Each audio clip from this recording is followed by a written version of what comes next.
106,7 Rubik Radio, ruang publik untuk negeri.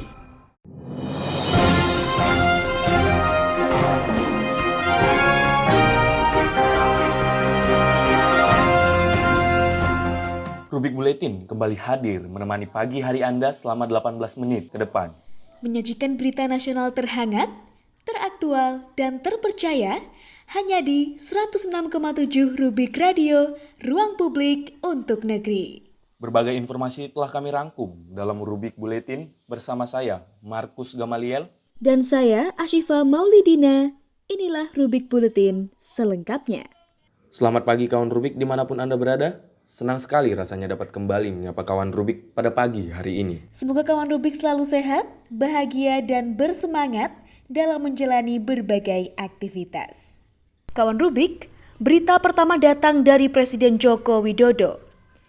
Setelah melakukan kunjungan ke pasar tradisional Magelang, Presiden meyakinkan warga Magelang bahwa meskipun masih mengalami kenaikan harga, persediaan minyak goreng dan berbagai kebutuhan pokok lainnya aman menjelang Ramadan. Informasi selengkapnya akan disampaikan oleh rekan kami, Jihan Zakiah. Silakan Jihan. Baik, Ashifa, Presiden Joko Widodo mengunjungi salah satu pasar rakyat di Magelang. Dia meninjau harga minyak goreng yang kini masih menyentuh Rp24.000 per liternya, persediaan minyak curah sekitar 2 liter, serta harga bahan pokok lainnya. Jokowi yakin bahwa stok minyak goreng dan bahan pokok lainnya cukup hingga menjelang Ramadan, meskipun harga minyak goreng saat ini masih melonjak.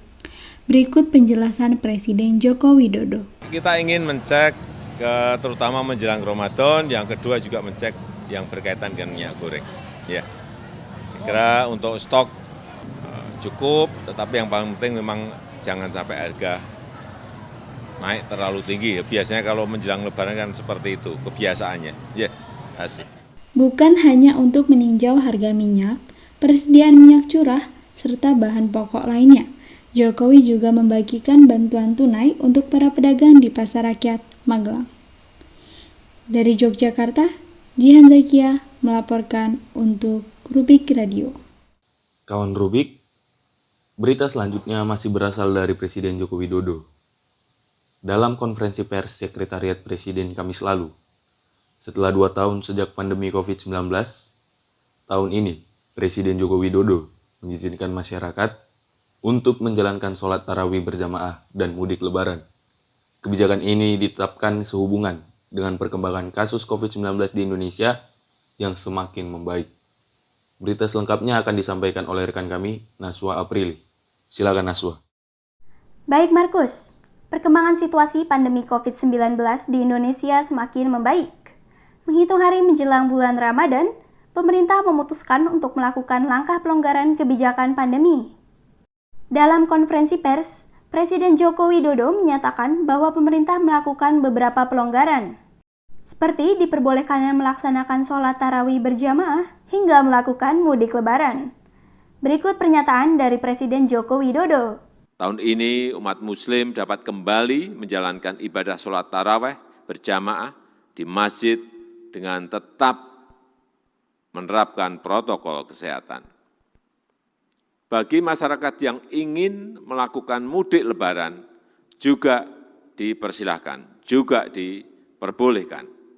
Dengan syarat sudah mendapatkan 2 kali vaksin dan 1 kali booster, serta tetap menerapkan protokol kesehatan yang ketat.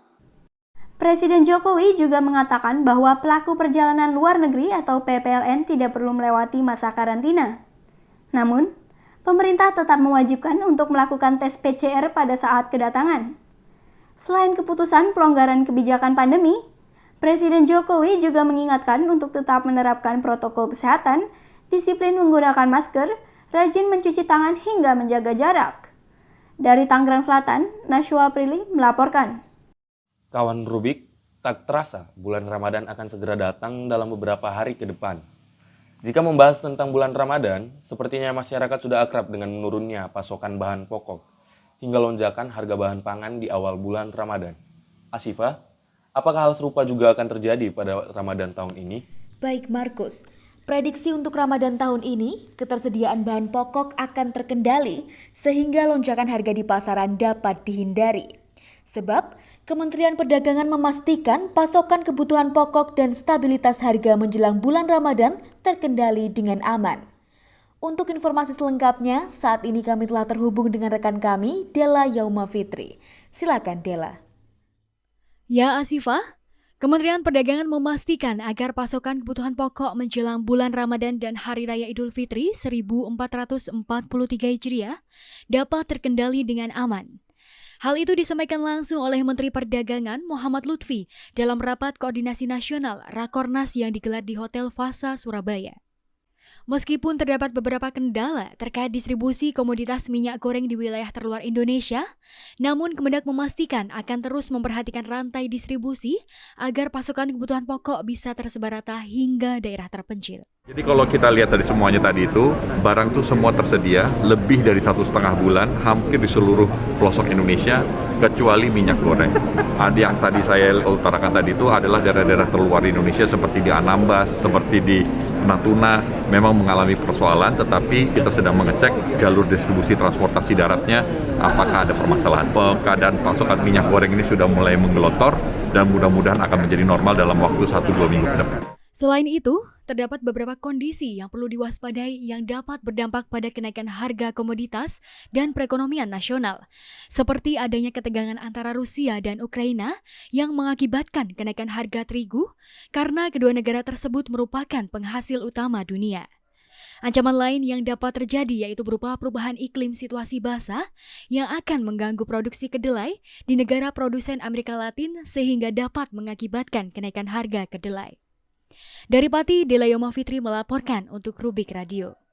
Terima kasih kawan Rubik, Anda masih mendengarkan Rubik Buletin. Jika berita tadi menyebutkan tentang Menteri Perdagangan akan berusaha memastikan stok kebutuhan pokok dan juga stabilitas harga di pasaran menjelang Ramadan tetap aman, ada informasi apa lagi Markus yang akan disampaikan pada kawan Rubik pagi hari ini?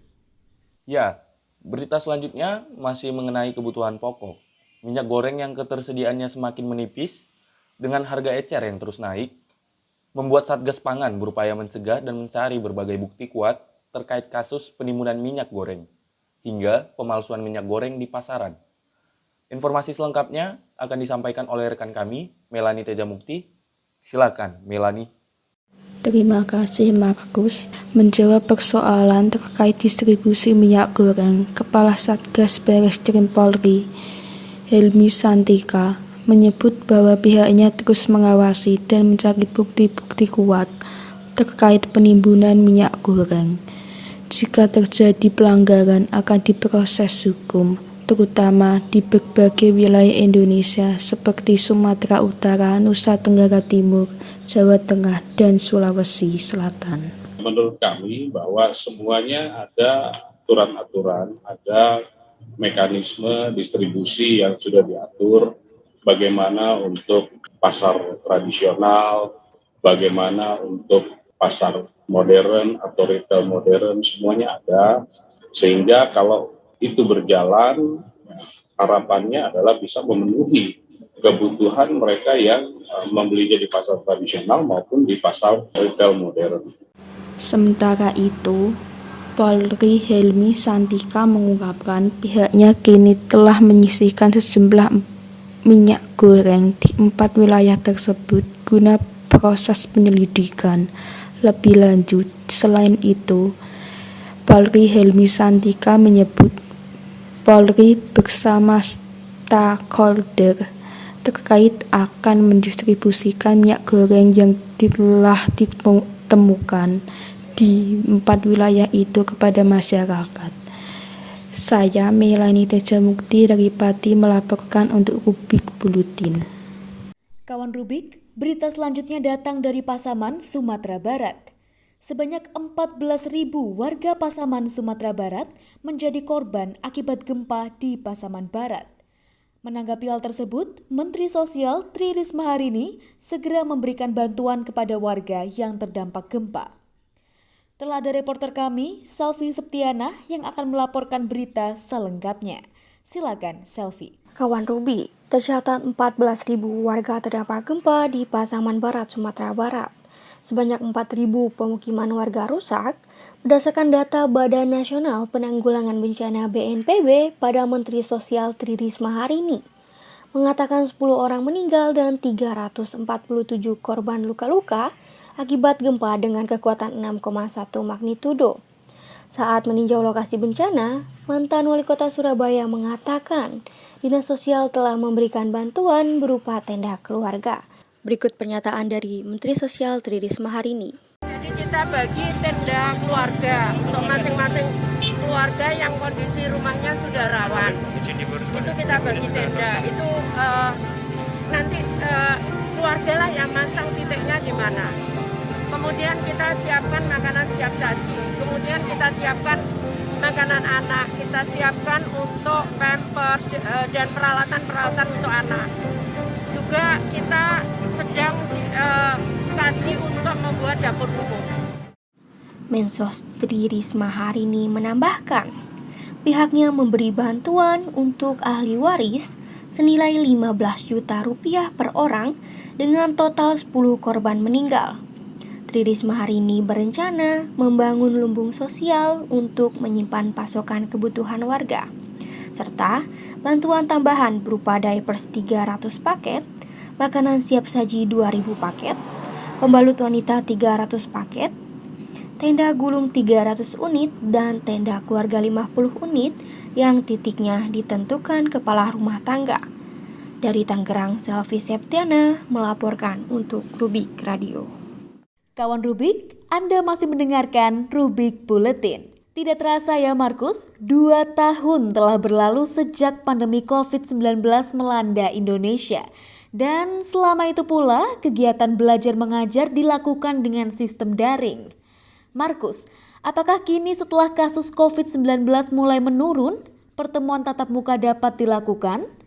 Iya Asifa, kabar baik datang dari Kabupaten Pati, Jawa Tengah.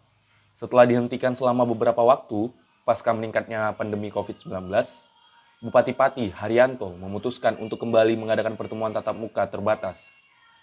Kebijakan ini segera dilaksanakan secara serentak pada Senin, dengan tetap menerapkan protokol kesehatan secara ketat.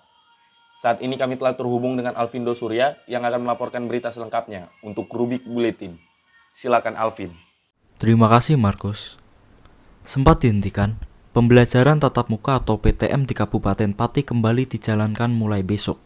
Hal tersebut tertuang dalam surat edaran Bupati Pati nomor 440/700 tentang pelaksanaan pembelajaran tatap muka di Kabupaten Pati.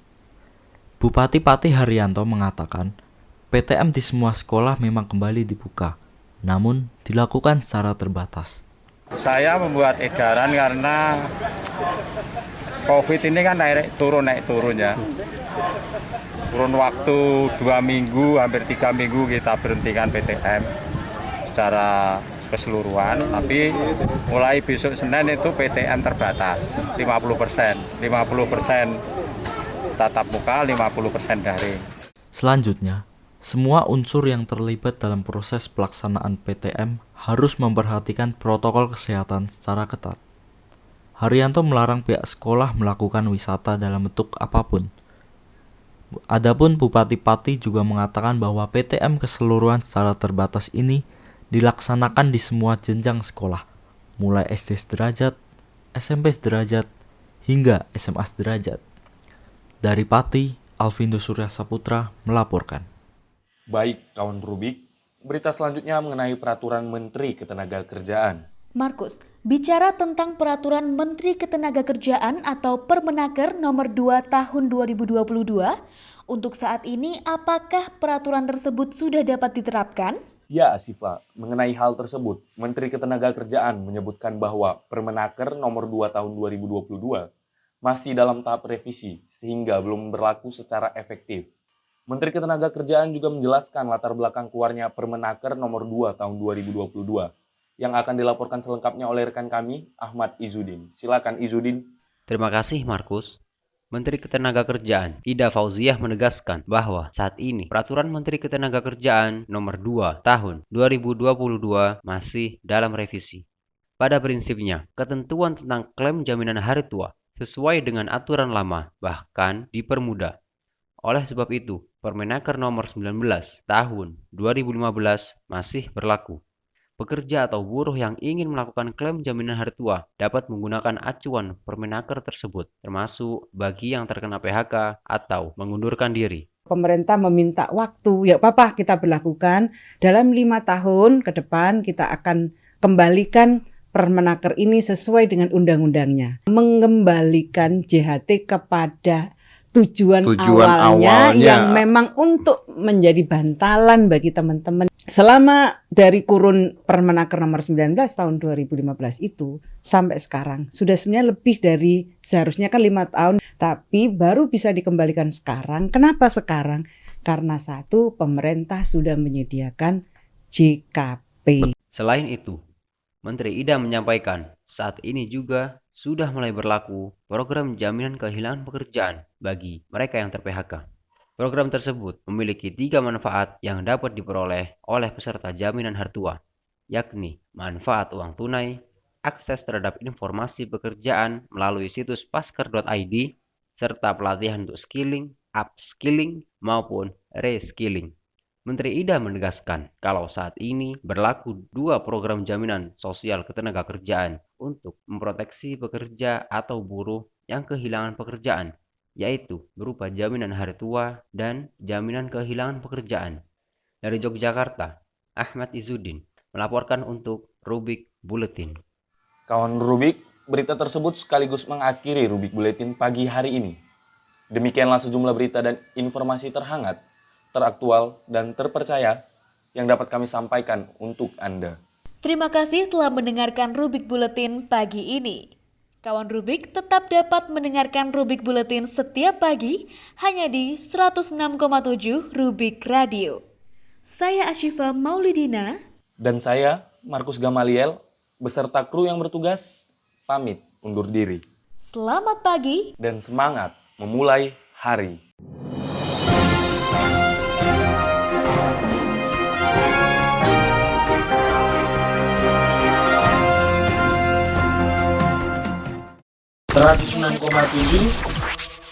Rubik Radio, ruang publik untuk negeri.